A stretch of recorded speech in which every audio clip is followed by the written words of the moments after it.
Giving your first speech. We're going to go over some points that will help you prepare for your speech, what to do when you're delivering your speech. We will focus on extemporaneous deliveries. We'll talk about that a little more in the next few slides.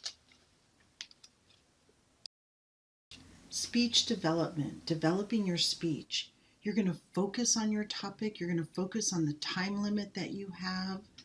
And you're going to use language that's colorful or descriptive. So no matter what kind of topic you have, you need to identify what that is and develop it. For your first major assignment, you're going to do an introductory speech. So you want to tell your audience about yourself. What are some of those things you want to share about yourself? What are some of those things you think the audience would be interested in? Try to find things that would interest you, because that would probably interest the audience. When developing your first speech, you want to plan what you want to say. You want to organize your material, practice, and use an extemporaneous method of delivery. Let's consider language. Using colorful language is advantageous. I'm going to play a short video for you to engage and learn about using colorful language. Certain you can be a reasonably adequate speaker, and maybe even a great one. The subject of this video is colorful language.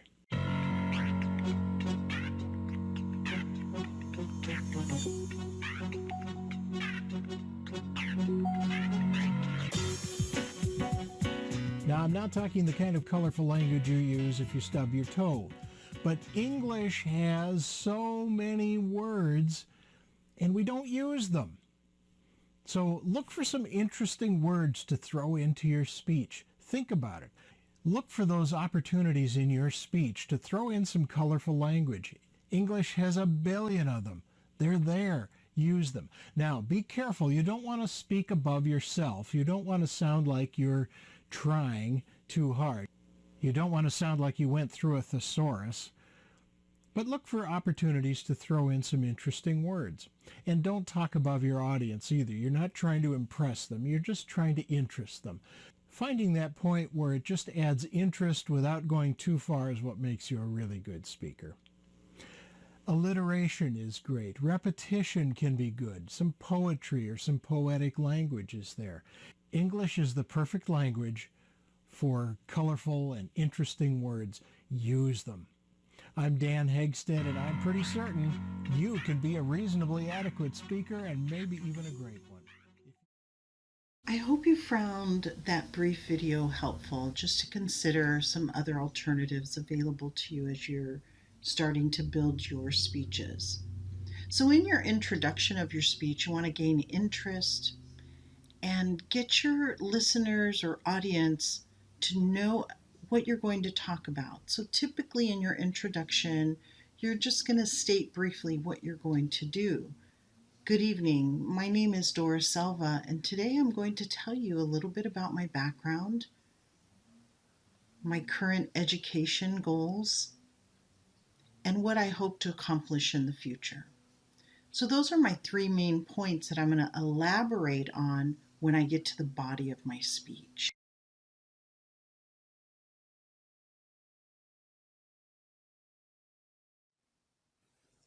Before we can begin talking about the details in the body of our speech, let's talk a little bit about organization. So you have an introduction. That's where you're opening up your speech and you identify your main points that you're going to discuss. Just a brief, not even quite a summary, but you just highlight the points. Today I'll be sharing with you about Doris, the 1950s of her life, the 1960s, and the 1970s.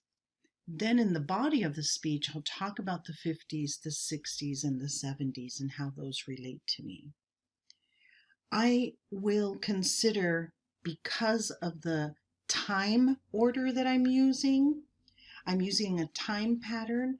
I'm going to be listing my main points in what's called a chronological order. A topical order is where you use logical or consistent subtopics. So in a chronological order, maybe a method of organization. First, you add flour. Second, you add the oil, etc.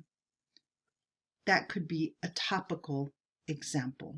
Regardless of the method that you use, remember that you need to limit the number of main points. And you don't want to overdevelop. You want to keep your audience engaged, but you also want to make sure you stay within the time limits of your speech assignments.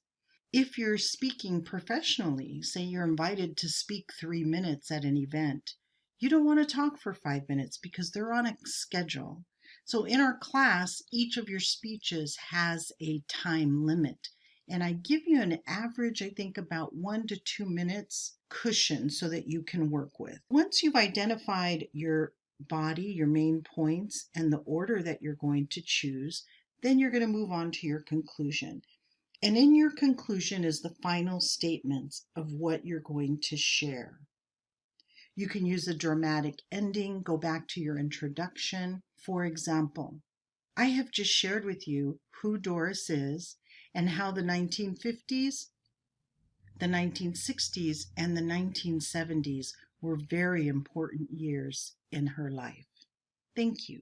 In my conclusion, I've just briefly summarized what I spoke to you about.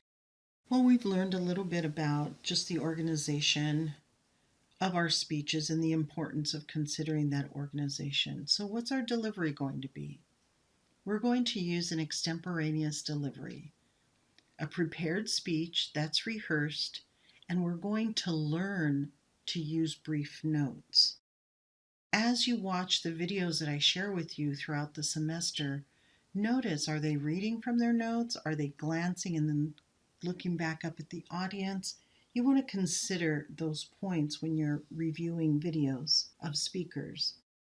An extemporaneous speech is a carefully prepared and rehearsed speech that is presented from a brief set of notes. When you're preparing your notes, we also refer to that in this class as a speaker's outline. As you practice and rehearse your speech, it's going to get easier. Watch the following video to get a little more information about an extemporaneous delivery. Have you ever wondered how those great speakers that you love to listen to have a conversational approach to their delivery? We're going to teach you how to have what's called an extemporaneous delivery style. Coming up.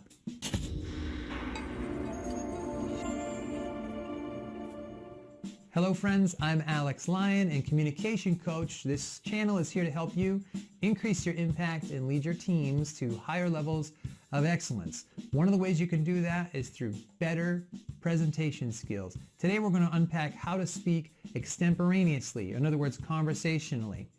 Let's put it this way. Nobody wants to hear you give a memorized presentation. Nobody wants to listen to you read a presentation word for word. And here's how I know this. Do you want to listen to someone read a presentation word for word?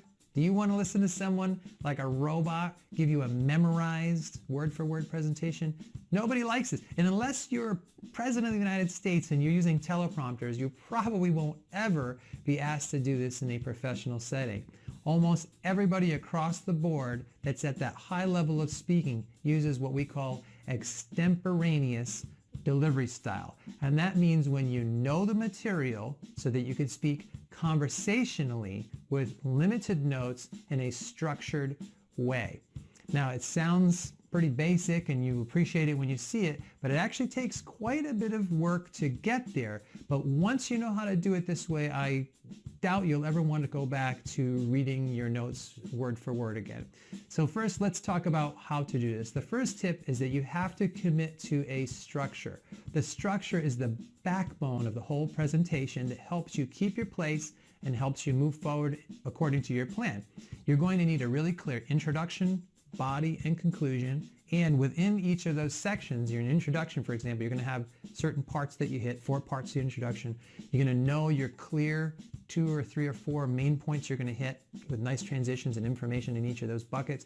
And you're going to have a really clear conclusion. You're going to know how you end. So you have to have a clear structure. If you don't have a clear structure, it's going to be very difficult to get comfortable enough to have a conversational style. The second tip is that you're going to have to practice probably more than you realize. I recommend practicing a presentation about 10 times. Now that might seem like a lot. However, over the years, I've been doing coaching and teaching college for about 20 years in professional settings. It's really no different. If you only practice 2 to 3 times, you're just not going to do that well. That's not enough repetitions to get completely comfortable with a topic, completely comfortable expressing yourself and connecting while you're sharing information. Time and time again, when I pull really skilled speakers aside, I say, about how many times you practice? The number 10 comes up a lot. Some people that are exceptionally gifted might only practice 8 or so times. Most people 10 or even more. So practice about 10 times. Now the way you practice 10 times becomes really critical if you want to speak conversationally. Let's say the first time you practice, you use a full set of notes. Now the number one killer is too many notes. And so you want to pare down your notes to the bare minimum that you need to give that presentation. So you start off the first, and let's say you're practicing 10 times. The first 2 or 3 times you practice, you have your full set of notes. The more you practice, the more you should try to get away from that. Look up a little more often so that in the next 2 to 3 times you practice, I recommend cutting those notes about in half. So maybe you have, let's say you start off with 4 pages of notes, cut it down to about 2 pages of notes. And instead of full sentences, you want to pare it down to maybe half sentences. And then you practice it another 2 to 3 times. And then the last 2 or 3 times you practice, you should be all the way down to very simple bullet talking points that are just maybe even a single word or a short phrase. And the goal here is that as you're practicing that 8th, 9th, or 10th time, all you have to do is look at your notes just for a moment and you see maybe even one key word. Maybe it just says Hawaii. And you know you're going to tell a story about Hawaii that lasts about 30, 40 seconds. So now there's no reason to really look at your notes beyond glancing down, seeing the word, and putting your eyes back up on your listeners and connecting with them conversationally in that story about Hawaii. So you want to pare your notes way back and practice that way. So the next tip is each time you practice it, say it in a variety of ways. In other words, don't get locked in to using the exact same sentences, the exact same phrases each time you present. I even sometimes deliberately will say things differently each time I do it because it gives me another way to express it. In fact, a telltale sign for me when I'm watching a speaker and I can tell they're just memorizing this word for word is they might start a sentence a certain way and then not remember how to finish it. And so they'll go back and they'll start it over again a little differently so they can land at the end of the sentence the way they originally practiced it. That's going to start to sound very robotic. You want to say things in as many ways as possible when you're practicing so that in the moment, no matter what happens, you can move ahead in that presentation smoothly and still maintain that nice conversational approach. So practice it in a variety of ways. The other things you want to do is keep your practice sessions realistic. Keep them real world. So for example, I like to, even though I'm alone when I'm practicing, oftentimes I like to look up away from my notes while I'm practicing because it's a good habit to get into to look up. So I practice only looking at my notes. Well, that's a habit I'm ingraining so that when I go to my actual presentation, I'm going to have a habit of looking at my notes. So you want to practice by looking up. Sometimes, in fact, and I know a good friend of mine actually set up stuffed animals and even put pillows inside of winter coats and put faces and paper on top of them. And then when they were practicing that presentation, they were looking at their stuffed animals and looking at those dummies they made. And during the presentation, it was much easier because they had practiced that way to connect because they made their practicing realistic. Now, obviously, they're not real people, but maybe you have a roommate or even a dog that you could present to keep it real. Once you're really comfortable and you've kept it real, sometimes people will even add distractions. So they might turn the television on in the background or some music on in the background or do it in a somewhat public area. You might look a little crazy, but if you can present conversationally and get through your outline in a nice extemporaneous fashion, even with distractions, then you're much more likely to speak conversationally in the moment. You never know, for example, when there's going to be someone outside with a jackhammer, someone outside with a lawnmower, someone's going to come in late, someone's going to leave early. In the moment, every little distraction can really heighten your nervousness and throw you off if you're not prepared for it. So the benefits of speaking extemporaneously cannot be underestimated. First of all, audiences prefer this style of delivery from presenters far and away. Nobody wants to hear you memorize or read your presentation. Believe me, you don't want to do it any more than you want to listen to it. And this is a skill that you can build on. If you can break the habit and get away from that safety net of all those notes, extemporaneous delivery, that conversational approach, is a really great skill to build on. You can use it in all kinds of professional settings. You're going to bring it with you for the rest of your life. So I highly recommend you take the plunge, pare those notes down to the bare minimum, and start practicing in a realistic way. As mentioned in the short video that we watched, you want to rehearse your speech. You want to make sure that you're practicing your delivery, that you're familiar with your content. Concentrate on gaining control of your ideas and trying to learn your speech so that it's comfortable and not memorized. You will improve every time you go over it. We'll talk about presentation points. Remember, as recommended, rehearse in front of your pet if that's what you have available. Just make sure you rehearse. Consider the following important points. Planting your feet, making sure both of your feet are flat on the ground. If you're recording your presentation, making sure your environment is comfortable so that the background doesn't cause a distraction. Motion of the speaker is very important. Making sure where your hands are, how you're using your hands when you're delivering your speech. The speaker's hands or arms should be in place during the speech. You want to utilize them to show emphasis, but you want to make sure that you've got your gestures aligned. Eye contact. Make sure you've identified where that eye contact is going to be.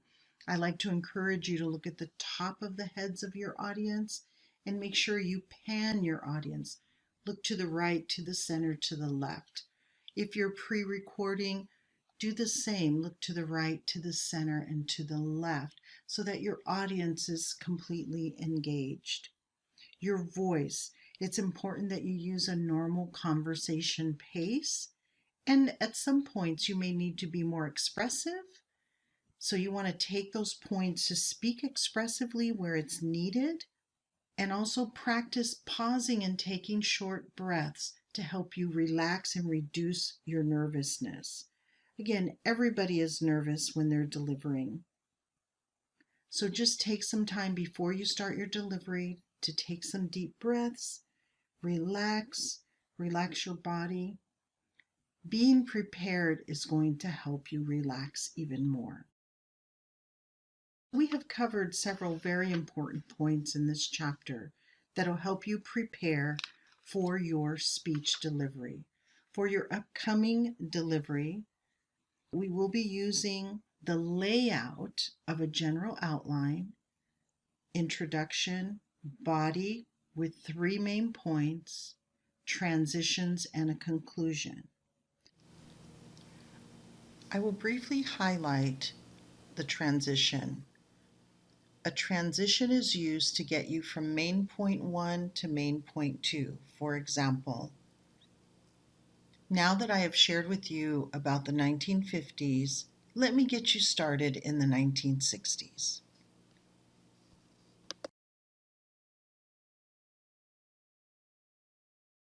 Next, we will watch an introduction speech, a little less informal, but I think you may enjoy it. Good luck.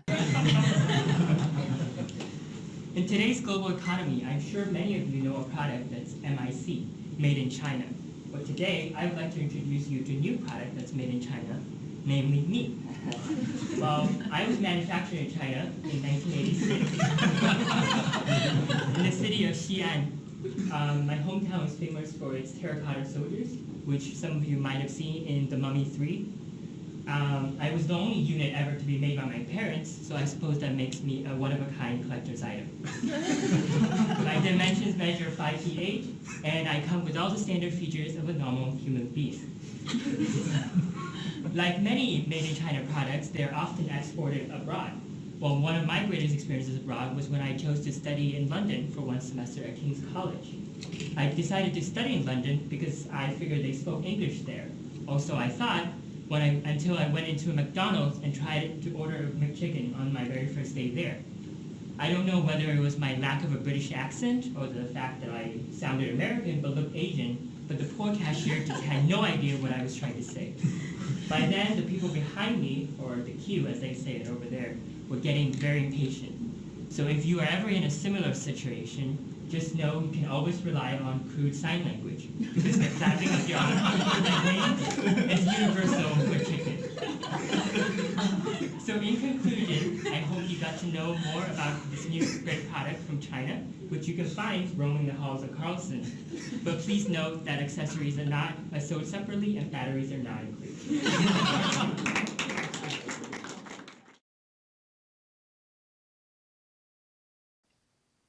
You will find another sample introductory speech in the module